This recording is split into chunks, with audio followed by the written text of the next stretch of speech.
Bonjour à toutes et à tous et bienvenue dans ce nouveau numéro de Face à Face. Depuis le choc 2008, la situation des ménages dans le monde ne cesse de s'aggraver. Et nous allons voir avec nos intervenants les tenants et les aboutissants de cette situation. Alors, j'accueille sur ce plateau Monsieur Philippe Arondel. Bonjour. Bonjour. Donc, vous êtes juriste, économiste de formation et essayiste depuis fort bien longtemps. Nous avons également Monsieur Norman Palma. Bonjour. Donc, alors vous êtes économiste et philosophe et vous êtes maître de conférence à la Sorbonne. Voilà. Nous avons également Monsieur Imaddine Amrouni. Bonjour. Donc, alors vous êtes directeur de cabinet en conseil et stratégie. Et enfin, Emery Diabanza Kiabanza-Woko. Bonjour. Bonjour. Donc, alors vous êtes secrétaire général de Zemazinga, association culturelle et humanitaire qui est plus axée sur l'Afrique, et aussi secrétaire général de l'OTID, qui donc est l'organisation des travailleurs immigrés et des DOM-TOM. Voilà, donc nous allons commencer avec vous, Monsieur Palma. Quel a été l'impact du choc 2008 dans le monde ? C'est-à-dire, en réalité, il ne faut pas parler de 2008, c'est 2007, le 9 août 2007 qui commence la crise des subprimes qu'on appelle, c'est-à-dire la crise du crédit immobilier aux États-Unis. Et cette crise va provoquer un choc au niveau boursier, au niveau économique, au niveau financier global. Mais le problème est le suivant, c'est-à-dire, le problème c'est qu'à l'époque, les États-Unis avaient réussi à vendre une quantité de titres absolument impressionnants au niveau international et surtout dans les pays développés, parce que les pays sous-développés n'avaient pas à l'époque suffisamment de moyens pour acheter ces titres. C'est la raison pour laquelle cette crise, en sa première phase, a touché surtout les pays développés. Et c'est le cas, par exemple, je sais pas, de l'Espagne, de l'Italie, etc., même de la France, etc. Tandis que les pays sous-développés vont connaître une époque de croissance économique assez importante. Et après cette première période, il y a une période de croissance économique, c'est ce qu'on appelle donc l'apparition des BRICS. Comment vous expliquez ça, le fait qu'il y ait autant d'avantages finalement pour les pays en voie de développement, les pays plus pauvres ? Les pays en voie de développement n'avaient pas suffisamment de capitaux pour pouvoir acheter ces bons pourris américains, qui étaient très rentables, et que c'était les pays riches qui les achetaient. Donc les banques n'avaient pas suffisamment d'argent. Et c'est la raison pour laquelle ça va toucher donc les pays développés essentiellement. Et puis par la suite, donc les pays sous-développés vont connaître une époque de croissance assez importante. Mais il faut savoir une chose, il faut faire la différence de l'autre côté entre ce qu'on appelle donc les pays de l'espace dollar, parce que le dollar va se déprécier pendant un moment d'une manière très significative, ce qui va permettre la croissance économique des pays, par exemple de l'Amérique latine, si nous le prenons comme modèle. Et tandis que par la suite, on va assister à une sorte de déséquilibre énorme donc, dans les pays développés, qui fait que ces pays vont connaître donc, une crise très importante, tandis que les pays sous-développés vont commencer à exporter. Et il faut surtout faire la différence entre l'espace dollar et l'espace euro. C'est-à-dire qu'il y a deux espaces monétaires très particuliers. Pourtant, l'espace euro aussi a été touché par la crise. A été touché fondamentalement par la crise, pas l'espace dollar. L'espace dollar n'a pas été touché par la crise. Les pays latino-américains vont connaître une croissance économique absolument impressionnante, tandis que les pays, par exemple, de l'espace franc CFA vont connaître une crise absolument terrible. Et pour vous, Monsieur Arondel, quels ont été les effets ces effets en fait sur les inégalités de par le monde ? De par le monde, je dirais que... Alors, je voudrais prendre le cas de la France, si vous voulez, puis alors je prendrai le monde après, parce que je crois que le résultat le plus clair, c'est simple, hein, les chiffres sont là, si vous voulez, c'est qu'on avait eu une baisse du taux de pauvreté en France qui était assez importante dans les années qui ont précédé la crise, et aujourd'hui, si vous voulez, vous avez une remontée assez importante. On a à peu près, depuis la crise, à peu près 1 million de pauvres en plus. Alors, je rappelle que le seuil de pauvreté en France, c'est 970 € à peu près, ou 977, enfin... Oui, voilà, ça, 977. Et donc, si vous voulez, on a eu en quelques années une montée de ces nouveaux pauvres liés à la crise. Alors, il faut dire aussi que c'est très intéressant, c'est que ce n'est plus les mêmes pauvres qu'avant. Ça, c'est un phénomène plus large qui a commencé quelques années avant. À savoir qu'on avait essentiellement, en France par exemple, et aussi en Europe, des pauvres qui étaient essentiellement plutôt des gens qui avaient vieilli, si vous voulez, et qu'aujourd'hui, on a une pauvreté de jeunes. Voilà. C'est un phénomène assez nouveau. Qui frappe notamment la France. Alors, au plan mondial, c'est évident que ça dépend des pays. Là, je dois dire, c'est très compliqué, parce qu'il faudrait des heures entières. Ça dépend effectivement des pays. Les pays qui étaient les plus pauvres, les pays les moins avancés, comme on dit, eux, évidemment, ont subi de plein fouet cette crise. D'autres pays, comme disait Palma à l'instant, Norman Palma, ne l'ont pas subi, mais même les États-Unis. Ce qui est très intéressant dans cette crise, on en parlera peut-être tout à l'heure, c'est que, si vous voulez, ça a changé les rapports de force au sein des pays. Si je prends les États-Unis, par exemple, on dit actuellement que tout le monde, dans les journaux économiques, nous explique que ça y est, il y a un retour de la croissance.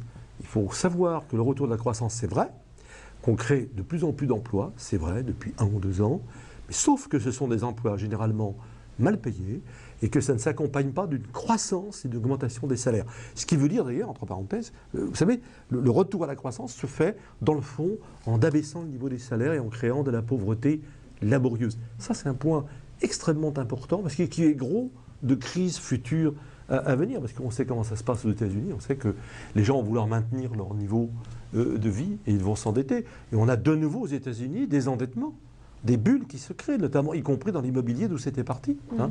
De nouveau, on réassiste à des bulles qui vont exploser. Donc, si vous voulez, ça a restructuré à la fois dans chaque nation, si vous voulez, et au niveau mondial. Là, M. Diabanza, donc M. Arondel parlait rapidement des populations les plus touchées par cette crise, donc le chômage et les jeunes. Selon vous, quelles sont les classes les plus fragilisées dans cette crise? Tout à fait. Dans des situations pareilles, les classes les plus touchées, c'est toujours les classes les plus défavorisées, jusqu'à preuve du contraire, mis aux marges de la société, qui n'ont toujours pas eu accès d'abord à des formations qualitatives, des emplois qualitatifs.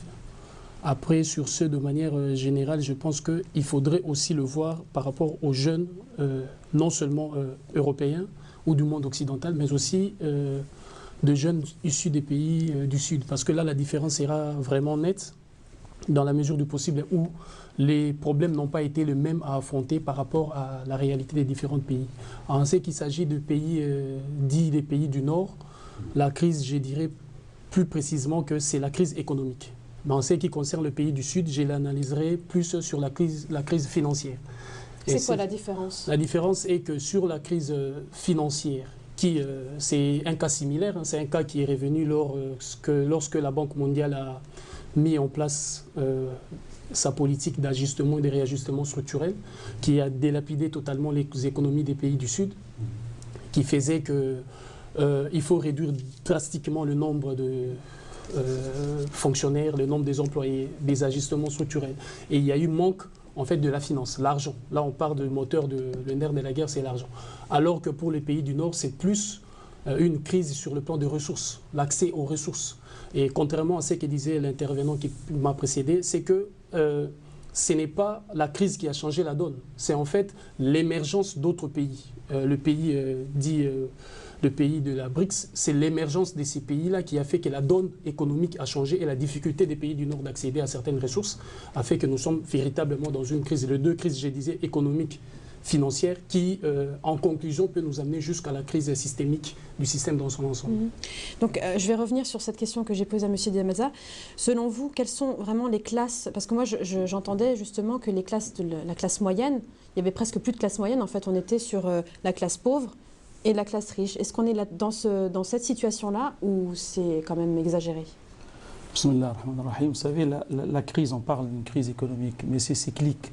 Il y a toujours, tous les 15 ans, il y a une crise économique. Parce que le monde vit. Donc, et la crise, c'est comme la mort. Mais bon, heureusement que la crise ne tue pas. La mort, elle transforme l'individu à autre chose. Et on passe à notre monde. Mais les crises sont cycliques. Et depuis une vingtaine d'années, on a vécu dans la crise. C'est-à-dire depuis à peu près 1987, on n'a pas arrêté d'aller d'une crise à une autre. Et bien, ces crises, fondamentalement, la cause principale de ces crises, c'est que l'ingéniosité américaine, elle a inventé un monstre. Le monstre inventé par les Américains, ça s'appelle la finance. Lorsqu'on crée de la richesse, avant, on crée la richesse par le travail. C'est-à-dire, on a un travail, paysan ou ouvrier, on a un salaire où on vend sa marchandise, on a de l'argent et on va acheter. L'ingéniosité américaine, elle a créé les instruments financiers. Donc, on n'a plus besoin de travailler pour gagner de l'argent. Donc, on crée en fait de l'argent par l'argent. On ne va pas créer de la richesse par le travail. Donc, on n'a plus besoin de travail. Ce qui fait que l'économie, elle s'est financiarisée de plus en plus et on est arrivé à la crise des subprimes aux États-Unis qui a fait que lorsqu'elle a explosé dans tous les systèmes bancaires mondiaux. On se rappelle qu'en France, par exemple, le système financier, les banques, elles étaient publiques. C'est sous l'ère de M. Mitterrand, sous l'ère socialiste, qu'on a commencé à privatiser les banques. C'est un dysfonctionnement du capitalisme ou... C'est un dysfonctionnement du capitalisme américain que les Européens l'ont adopté, que d'autres pays en Asie aussi l'ont adopté, la Malaisie, l'Indonésie. Donc il y a beaucoup de pays qui ont passé par ces crises. Crise de monnaie, crise de finances, crise économique et crise structurelle. Donc la crise, elle fait partie, si vous voulez, moi je ne vois pas que la crise est une catastrophe. La crise, elle fait partie de ce monde. Le monde vit par les crises et par les guerres. Et je finis par le fait que les inégalités, il y a eu toujours des inégalités. Mais qu'est-ce qui a stoppé les inégalités? C'était la Deuxième Guerre mondiale, la première et la deuxième. À partir de la Deuxième Guerre mondiale en 1950, on a vécu dans une croissance très intéressante jusqu'à 1974. Après, on s'est stabilisé et après, on a eu un ralentissement de l'économie et là, on est tombé dans la dépression. Donc, voyez-vous que les inégalités d'aujourd'hui sont créées par un système financier et non pas simplement par un système économique. Monsieur Arondel, vous n'êtes pas d'accord? Si, non, j'apporterai une nuance, si vous voulez, sur les inégalités, à savoir que je pense que si elles ont reculé pendant un certain temps, ce n'est pas uniquement un fait de croissance, c'était un système politique, économique, social.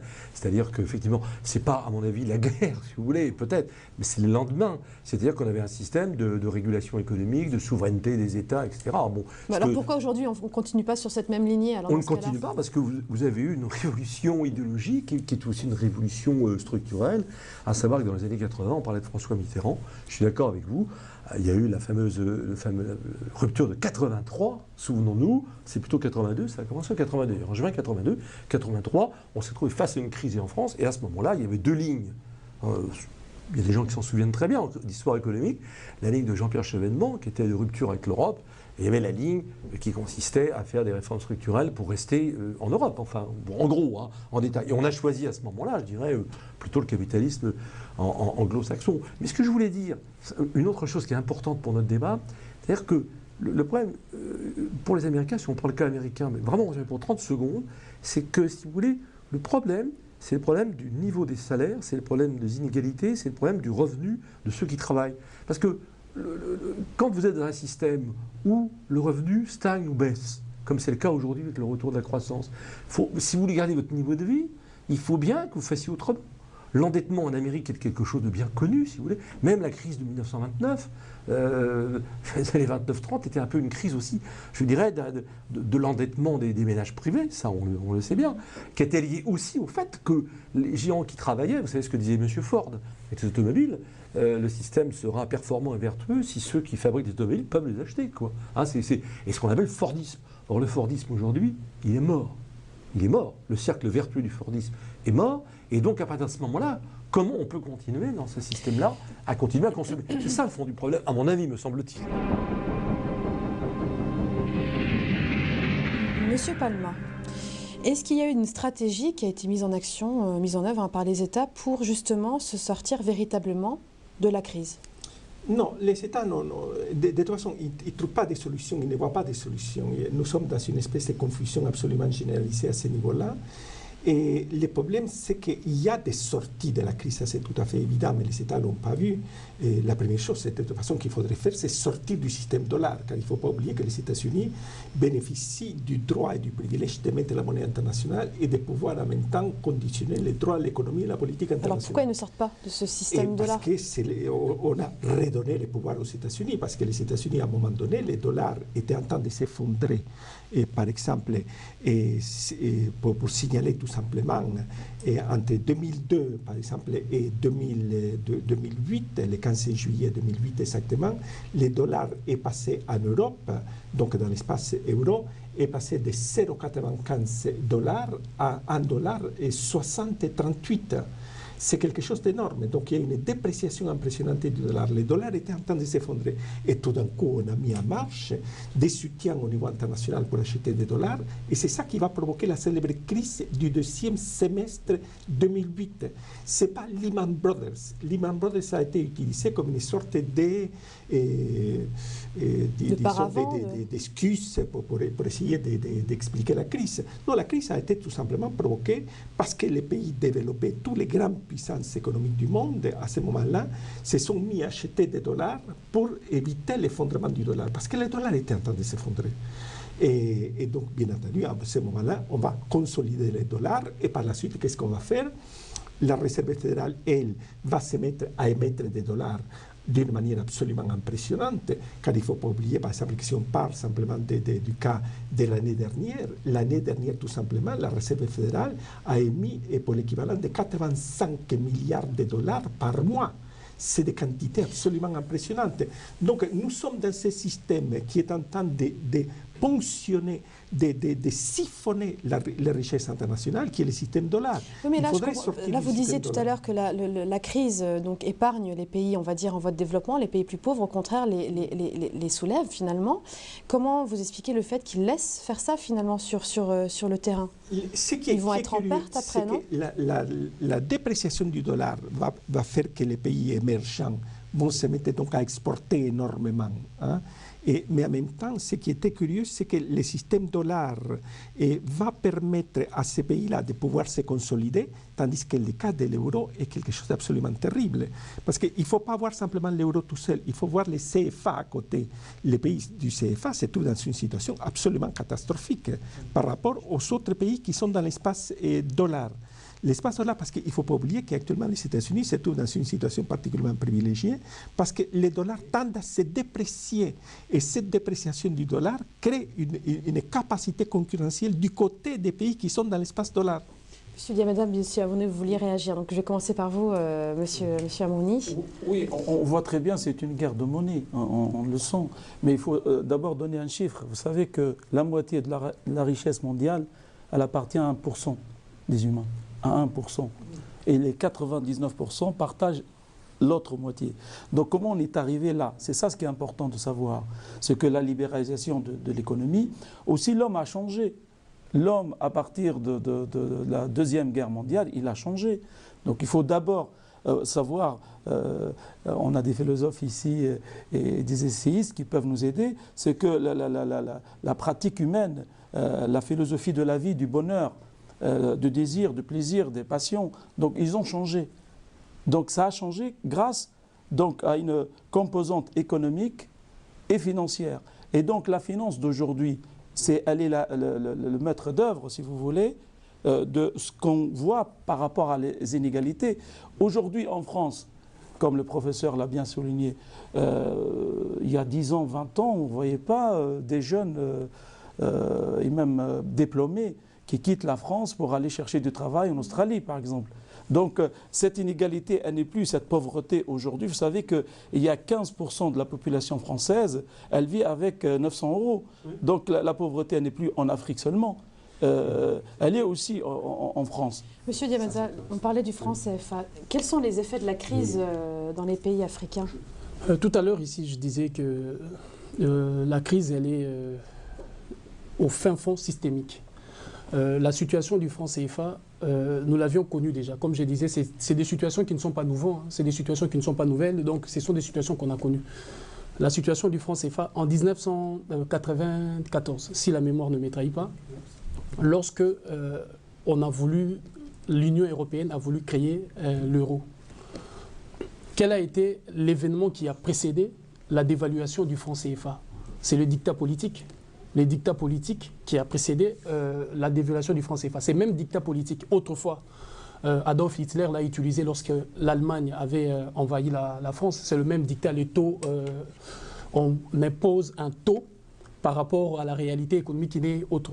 Mais la vraie question, c'est que, tout à l'heure, j'entendais l'intervenant dire que les pays africains ont eu une croissance quasiment avancée par rapport à la Suède. Les pays africains n'ont pas eu une croissance. Le FMI et la Banque mondiale ont l'habitude de donner des points aux bons élèves africains qui respectent le principe et les normes, c'est-à-dire la réduction drastique des dépenses, la réduction drastique des nombres de fonctionnaires, ainsi de suite, et va-et-vient. Les pays africains souffrent énormément de cette politique parce que la puissance politique de l'Afrique nous a été volée. Et c'est ça la difficulté, c'est ça le fondement du problème. Il faut obliger les nations occidentales à apprendre à pratiquer l'économie intelligente à la place de l'économie guerrière. Si nous arrivons à contraindre... L'économie intelligente, c'est une économie qui consiste à permettre à ce que les ressources, je prends un exemple clair, par exemple celui du terme et de l'échange. Le prix de matière première doit être fixé à la source et non à la destination. Lorsque les nations occidentales imposent le prix des matières premières aux pays dits du Sud et le prix des matières premières et les produits finis, les prix de produits finis nous sont revendus à des prix exorbitants. C'est déjà un problème. L'économie guerrière, c'est quoi? Nulle part, sur aucun schéma économique on peut nous démontrer aujourd'hui la croissance économique de ces pays sans pour autant aller mettre la main à imposer une guerre quelque part. Nous étions ici il y a quelques années, depuis que la France, je prends l'année 2007 qui a été citée ici, je pense que c'est le président Nicolas Sarkozy, depuis que cet étouffement économique a commencé ici en France, quelle était la solution proposée et préconisée par les nations occidentales ou par le gouvernement Sarkozy? C'était d'aller faire la guerre. C'est cette économie guerrière-là qui pose le problème. D'aller faire la guerre en Afrique. C'est ça la question. Et la question, elle est là. Pareil pour les États-Unis d'Amérique, le Moyen-Orient. Pareil. Souffrent peut-être même encore plus que les pays que nous les autres. souffrons, ça fait depuis un moment. Je disais depuis que l'Organisation des Nations Unies a imposé, le FMI et la Banque mondiale ont mis en place leur politique de réajustement et ajustement structurel qui nous a complètement dilapidé nos économies. Le terme de l'échange inégal dont je disais fixer le prix de matières premières. Après, il y a une dimension autre de l'innovation. L'Afrique est bel et bien aujourd'hui dans une dimension économique de l'innovation, mais on nous empêche d'aller dans ce sens. Tous ceux qui parmi nous ont essayé d'innover, vous le savez les contraintes, vous savez les conséquences de cette politique. Je ne sais pas si, je vais peut-être provoquer tout le monde, mais je ne sais pas si on doit parler aujourd'hui de pays riches ou de pays pauvres. En l'occurrence, des pays dont vous parlez, oui, certainement. Mais en fait, en réalité, aujourd'hui, avec la mondialisation telle qu'elle se met en place, je dirais que les fameux pays émergents, alors tout à l'heure, je voyais bien ça flottait entre pays émergents, pays pauvres, pays riches, etc. Mais les pays émergents, on considère que les pays du Sud sont des pays riches, d'une certaine manière. Si nous parlons en termes de l'économie et de ressources, nos pays sont évidemment des pays riches. Voilà, non, mais ce que je veux dire, c'est que... ce qui concerne maintenant, s'il vous plaît, lorsqu'il y a les ressources, tout à fait, nous sommes des pays riches. Mais cette richesse-là, lorsque la richesse doit devenir un apport dans nos vies quotidiennes, c'est-à-dire qu'il faut parler maintenant, comme la question qui a été posée par rapport au ménage. Alors, je vais répondre. C'est ce que je voulais dire. À la redistribution de cette richesse, c'est là que... C'est ce que je voulais dire. Non, mais ce que je voulais dire, c'était ça. C'est-à-dire qu'en fait, ce n'est pas pays riche, pays pauvre. C'est le fait que dans la mondialisation, dans chaque pays, il y a une restructuration, une redistribution. Si je prends l'Inde, par exemple, en Inde, vous avez une bourgeoisie indienne qui va être plus riche qu'une partie de la bourgeoisie européenne. Vous voyez ce que je veux dire? Mais vous allez avoir aussi des très pauvres. Et vous voyez ce que je veux dire? C'est qu'aujourd'hui, c'est ça qui est restructuré. Est-ce qu'en gros, on se dirige aujourd'hui vers un bloc de pauvres et un bloc de riches? Non, je pense que dans chaque pays, vous avez des riches et des pauvres. Et les plus riches sont ceux qui captent les flux de la mondialisation, qui captent une partie de la richesse mondialement créée. Mais vous en trouvez aussi bien au Brésil, en Inde, qu'en Allemagne, si vous voulez, et vous avez tous les autres qui sont les perdants. Et je pense qu'aujourd'hui, opposé, comme on faisait dans le tiers-mondisme des années 60, si vous voulez, le tiers-mondisme, le Nord et le Sud, d'une certaine façon, c'est encore vrai, mais de moins en moins vrai. Et aujourd'hui, je dirais qu'un salarié mal payé en France, qui va être aujourd'hui au SMIC ou en dessous, qui est à temps partiel, etc., bien entendu qu'il est mieux traité, on est d'accord, que dans un pays dit émergent quelquefois, qu'un Indien de la base, ça on est tous d'accord, mais en même temps, il est lui, dans ce pays très riche, dans une situation absolument épouvantable. Donc c'est ça, à mon avis, qu'il faut peut-être revoir. Monsieur Monet, vous vouliez réagir? Oui, juste une remarque. Si on voit à partir de la Deuxième Guerre mondiale, moi je reviens toujours à certaines dates parce qu'elles sont très importantes, jusqu'à aujourd'hui, la réalité économique nous montre qu'on s'appauvrit moins. Le problème, il est où? Ce n'est pas parce qu'on s'appauvrit plus par rapport à l'histoire, je parle. Le problème, c'est qu'on devient de plus en plus trop riche et que les riches multiplient leur richesse par 100, alors que ceux qui s'appauvrissent moins, leur richesse se stagne. Ça veut dire quoi? Ça veut dire, je donne un exemple, même après la crise de 2008. Il y a de moins en moins de classes, enfin, la classe moyenne est presque... Non, en au-delà de ces disparition, classes, là. moi je ne Du crois coup, pas à c'est vrai classe qu'il y a- moyenne, on classe pauvre. s'appauvrit quand même un petit peu. Je ne réfléchis pas par rapport à des classes. Je vous donne juste un exemple. Après la crise 2008, en 2009, à partir de 2009, 2010, 2011, aux États-Unis, le 1% des plus riches américains confisquent 95% de la croissance après la crise. Donc voyez-vous qu'aujourd'hui, on a un problème, ce qui est très important dans le monde et que j'espère qu'on va trouver les solutions juridiques, c'est un problème fiscal. La fraude fiscale.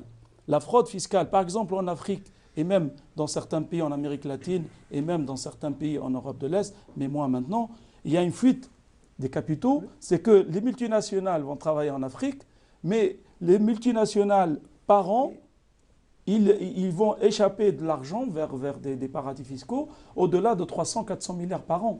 Est-ce que l'Europe ou les États pourront se sortir de cette crise où il faudra attendre justement qu'il y ait un nouveau grand clash pour remettre les choses sortir de la crise, j'ai essayé de le dire, de toute façon au niveau global, il faut sortir de toute façon du règne du dollar. Il ne faut pas oublier que les États-Unis donc, détiennent ce droit d'acheter les biens du monde avec du simple papier. Ils arrivent à avoir des déficits, par exemple en 2006, ils avaient un déficit de 850 milliards de dollars, simplement déficit extérieur.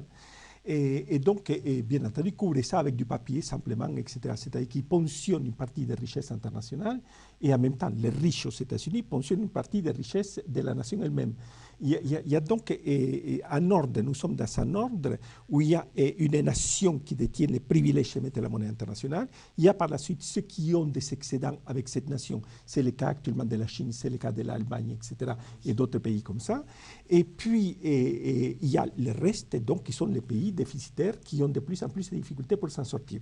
Bien entendu, nous avons en plus le problème de l'euro. C'est-à-dire que l'euro est un système monétaire qui favorise les pays excédentaires et qui pénalise terriblement les pays déficitaires. Et c'est la même chose au niveau du franc CFA. Au sein du franc CFA, il y a les pays excédentaires qui ont suffisamment de monnaie, etc. Il y a les pays déficitaires qui se trouvent en pénurie monétaire et en pénurie de crédit. Et nous le voyons dans le cas de l'Europe. Regardez les pays du Sud. Les pays du Sud actuellement sont en pénurie monétaire et en pénurie de crédit. Et là, je voudrais revenir vers vous, Monsieur Arondel. Vous qui êtes ancien syndicaliste. Ah, mon Dieu. Voilà. Est-ce que, du coup, les syndicats qui se sont levés quand même beaucoup, est-ce que, du coup, ils n'ont pas trahi la population face à la crise? Je vais vous répondre par une anecdote très courte. Ce que j'appelle la Walmartisation du monde. Vous connaissez tous la grande chaîne américaine qui s'appelle Walmart. Et comment ça se passe pour Walmart? Qu'est-ce qu'ils vendent comme produits aux pauvres Américains qui ont vu leurs emplois délocalisés? Ils vendent des produits faits en Chine, dans des conditions absolument épouvantables, qui ne coûtent pas cher, si vous voulez. Et puis les types, ils ont perdu, passez-moi l'expression, leurs emplois. Et Nike ou Apple ou ailleurs, ils sont dans les zones spéciales économiques de Chine, où ils sont exploités, de la sous-traitance, bien entendu. Ce n'est pas des Américains. Donc ces multinationales qui sont en Chine ont délocalisé leurs emplois. Elles ont très peu d'emplois aux États-Unis. La mondialisation, si vous voulez, telle qu'elle existe aujourd'hui, c'est des produits qui sont faits par des esclaves pour des chômeurs. Mes chers invités, l'émission prend fin. Et moi, je vous dis donc à très bientôt pour un prochain numéro de Face à Face.